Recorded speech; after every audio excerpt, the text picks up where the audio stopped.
नमस्कार दोस्तों, दृष्टि एजुकेशन पर आप सभी का स्वागत है। आ जाइए सभी लोग और लाइक शेयर कर दें। वॉइस आ रही हो क्लियर तो कमेंट कर दें सभी लोग। आ जाएं। आज हम ईवीएस के 15 महत्वपूर्ण प्रश्नों पर चर्चा करने वाले हैं, तो आ जाएं सभी लोग।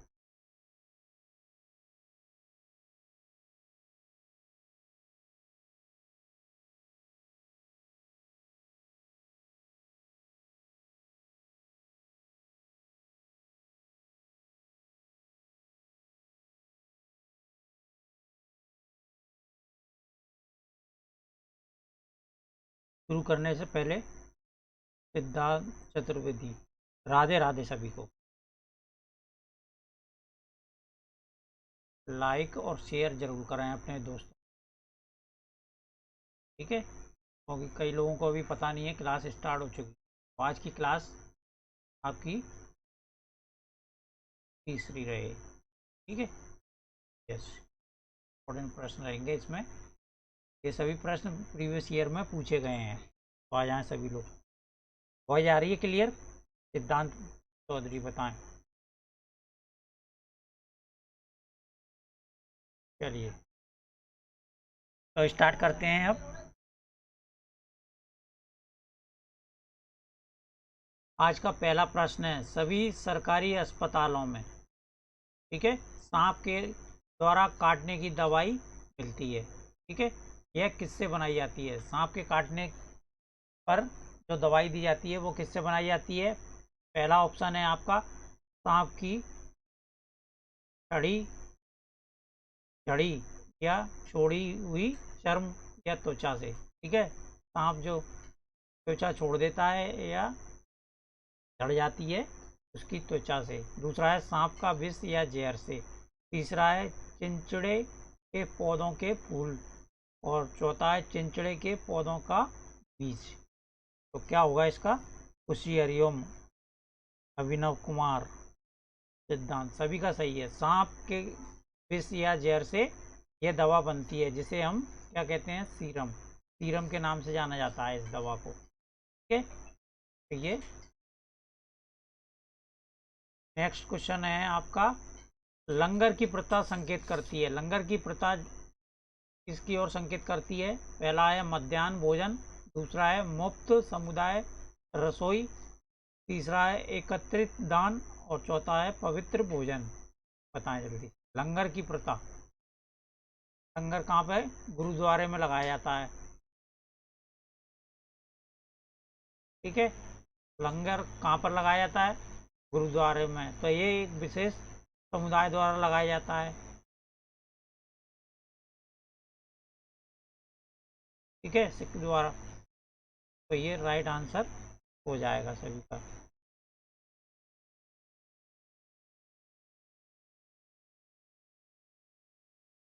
ये इंपॉर्टेंट प्रश्न आ गया आपका। इस तरह के प्रश्न एग्जाम में आपको दिखाएंगे, ठीक है। उस पक्षी का नाम क्या है जिसकी आंखें मानवों की तरह सामने होती हैं? उस पक्षी का नाम क्या है जिसकी आंखें मनुष्य की तरह सामने की ओर होती हैं?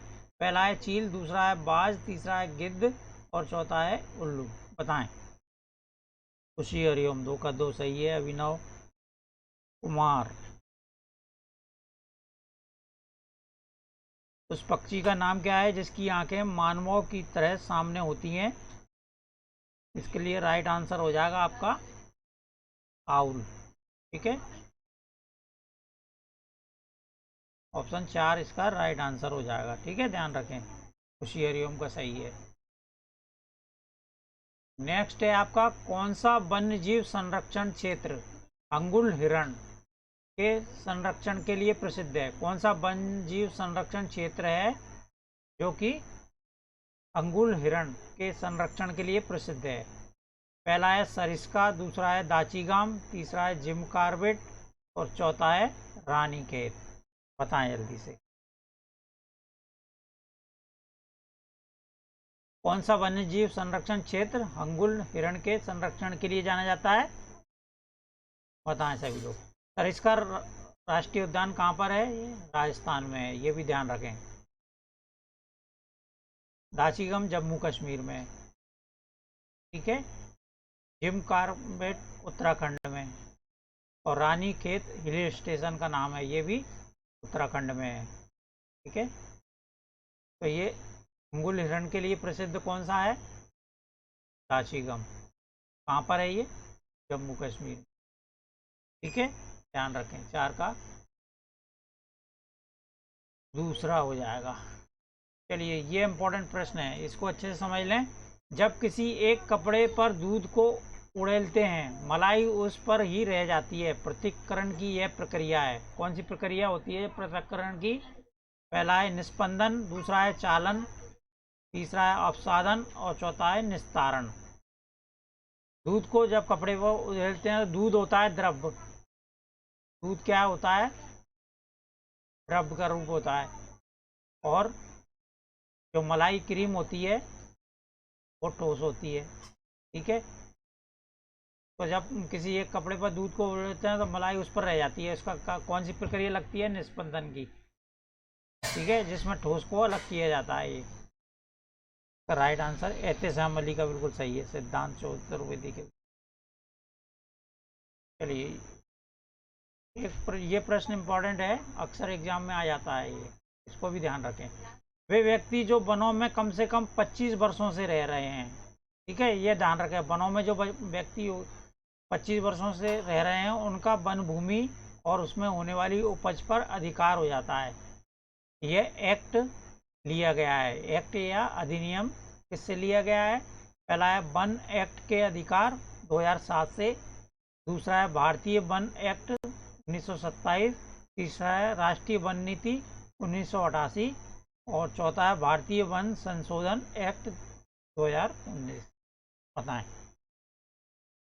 ये का ए एहतेशाम अली का बिल्कुल सही है। वन अधिकार अधिनियम 2007 के अनुसार वे व्यक्ति जो वनों में कम से कम 25 वर्षों तक रहते हैं उन पर, उस भूमि पर और उसमें उत्पन्न होने वाली जो भी उत्पाद होते हैं उनका अधिकार हो जाता है। ठीक है, ये इंपॉर्टेंट प्रश्न है। चलिए, नेक्स्ट प्रश्न आ गया आपका, धूमकेती है। धूमकेती किस प्रकार की खेती होती है ये बताना है। धूमकेती किस राज्य में की जाती है? मिजोरम में। ठीक है, तो पहला ऑप्शन हो जाएगा आपका जैविक खेती, दूसरा है काट और दग्ध खेती, तीसरा है कीटनाशकों का सीमित उपयोग और चौथा है रासायनिक खाद का सीमित उपयोग। तो झूम खेती किस प्रकार की खेती है? ये काट और दग्ध खेती के नाम से भी जाना जाता है इसमें। ठीक है, ध्यान रखें सभी लोग। चलिए, एक और प्रश्न आ गया, ये इंपॉर्टेंट है। रोनाल्ड रॉस को 1902 में चिकित्सा के क्षेत्र में नोबेल पुरस्कार डेढ़ शोध करने के लिए मिला था। किसके शोध में मिला था? कब मिला था ये? 1902 में। ये भी पूछ लेता है। रोनाल्ड रॉस को 1902 में चिकित्सा के क्षेत्र में नोबेल पुरस्कार मिला हुआ था। तो ये किसके कारण से मिला था? पहला है डेंगू मच्छर से फैलता है, दूसरा है मलेरिया मच्छर से फैलता है, तीसरा है चिकनगुनिया मच्छर से फैलता है और चौथा है प्लेग पशुओं से फैलता है। और सर्वप्रथम रोनाल्ड रॉस ने पता लगाया था कि मलेरिया किससे फैलता है? मच्छरों से। ठीक है, सभी को पता है इसके बारे में, सिद्धांत चतुर्वेदी के सही है बिल्कुल।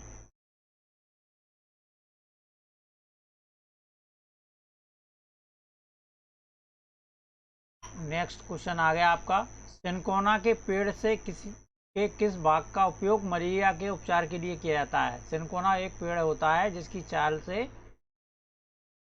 मलेरिया की दवाई बनाई जाती है, जिसे हम कुनैन के नाम से जानते हैं। ठीक है, तो ये छाल से बनाई जाती है। ठीक है, सभी को पता है इसके बारे में। कमेंट जरूर करें सभी लोग। सिद्धांत का सही है, एहतेशाम का सही है।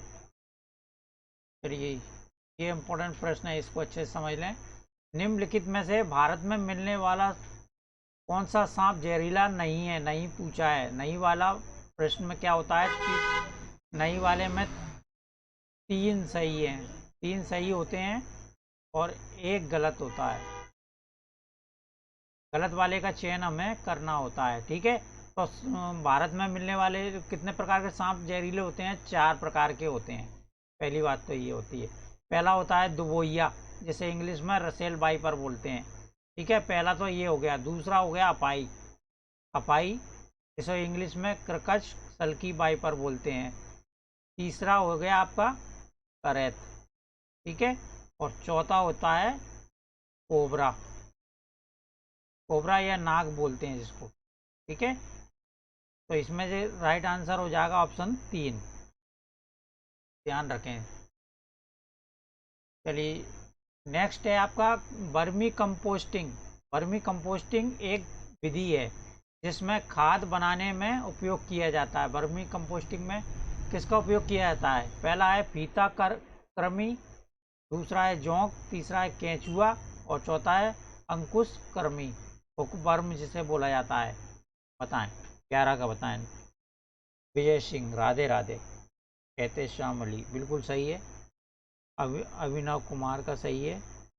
अर्जुन यादव।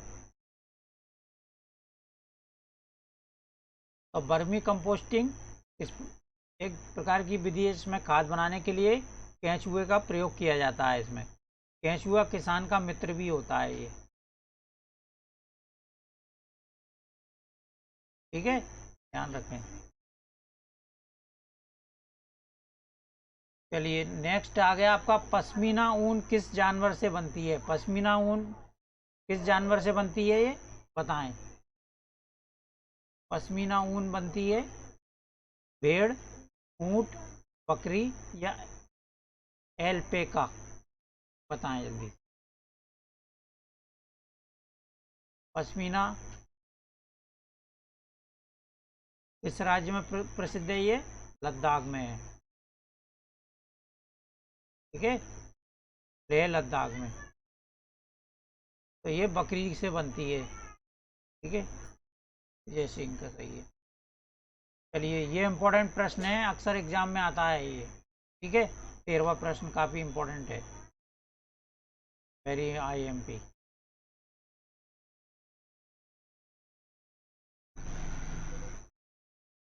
अधूरे जले जीवाश्म ईंधन से फैलती है, कौन सी गैस फैलती है?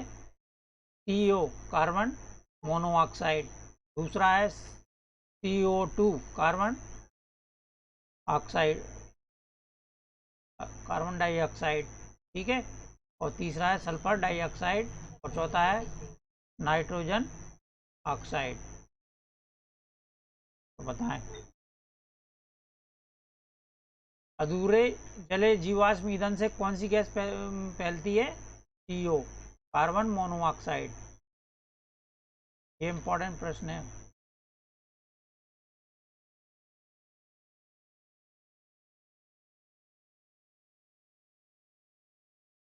ध्यान रखें। चलिए नेक्स्ट क्वेश्चन है आपका, निम्न पौधों में से कौन सा पौधा कीटों को जाल में फंसाता है और खा जाता है? कौन सा पौधा होता है बताएं।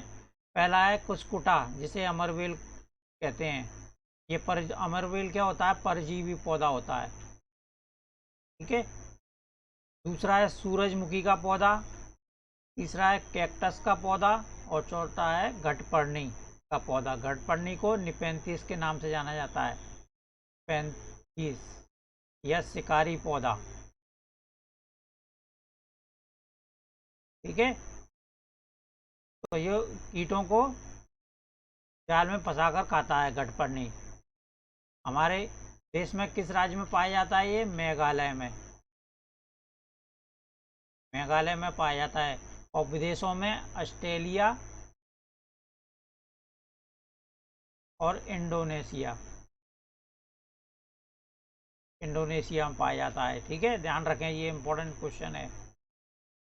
एक विशेष प्रकार की गंध छोड़ता है जिससे कि कीट आकर्षित हो जाते हैं और उसको अपने जाल में फंसा लेते हैं। इसका आकार घड़े जैसा होता है रहेगा, इस पर एक ढक्कन लगा होता है। ठीक है, इसमें ना एक विशेष प्रकार की गंध छोड़ता है, कीट आकर्षित होते हैं उस गंध से और उसमें आके फंस जाते हैं। और ये आज का अंतिम प्रश्न है। ठीक है, ट्रेन टिकट पर PNR, ये इंपॉर्टेंट प्रश्न है। एन आर क्या दर्शाता है, बताएं। पहला है यात्री संख्या रिकॉर्ड, दूसरा है यात्री का नाम रिकॉर्ड, तीसरा है व्यक्तिगत नाम रिकॉर्ड और चौथा है व्यक्तिगत नंबर रिकॉर्ड। क्या होगा इसका, बताएं। ट्रेन टिकट पर पीएनआर दर्शाता है, क्या दर्शाता है।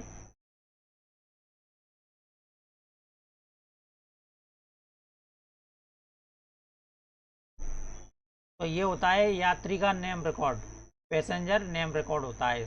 पी से हो जाएगा आपका पैसेंजर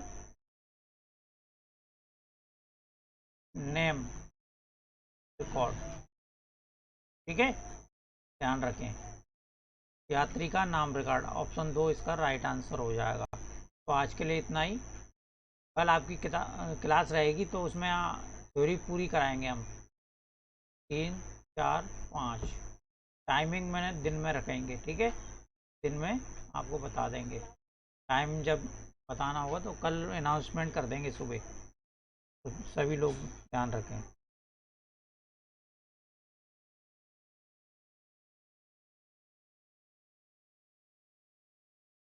यात्री का नेम रिकॉर्ड ही होता है, पैसेंजर नेम रिकॉर्ड ही होता है। ठीक है,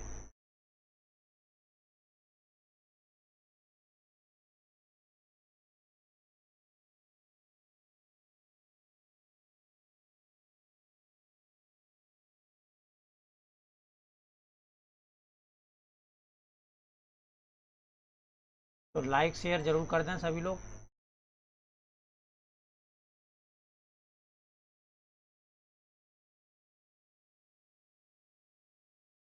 धन्यवाद सभी को, नमस्कार। ठीक है।